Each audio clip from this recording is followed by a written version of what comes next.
Okay, now I'll read verses 17 through 20. Then Eli answered, "Go in peace, and the God of Israel grant your petition that you have made to him." Well, thanks, Eli. Now that we've gone through all this, you've accused me of being a drunk. Now you tell me to go in peace. And she said, "Let your servant find favor in your eyes." Then the woman went her way and ate, and her face was no longer sad. They rose early in the morning and worshipped before the Lord. Then they went back to their house at Ramah. And Elkanah knew Hannah his wife, and the Lord remembered her. And in due time Hannah conceived and bore a son. And she called his name Samuel, for she said, "I have asked for him from the Lord." Just when I think we went through a powerful section, we go through a more powerful section. And the Lord remembered her, as if he ever forgot her, right?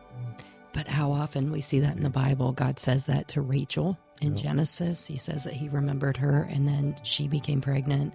We see God saying that he remembers the Israelites in Exodus, in their oppression. And so there's just something, really powerful in that phrase of God remembering somebody. It's God acting on his promise. Yeah, right? I think, Angie, you made a perfect example about being empty, and she emptied herself so that she could be filled up again, and I think that's a perfect example of what happened, She had to pour herself out. Right. And sometimes in our own lives, it takes that brokenness, right, to realize our need to rely on him.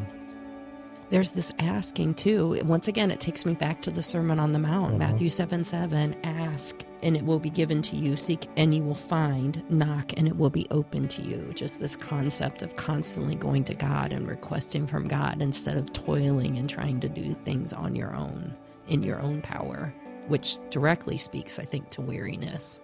Yeah, it does.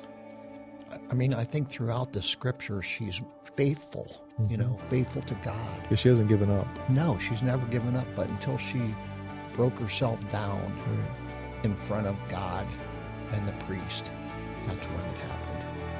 So true. I love Samuel. Samuel means his name is El. So just right to God in even his naming.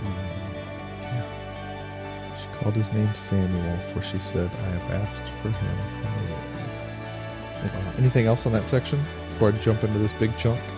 It's obvious, but only God grants life. Like Amen. we look at it as being, this natural thing and that he's withholding it from. But the truth is God's granting life to every life that's created. Yeah, well said, Angie.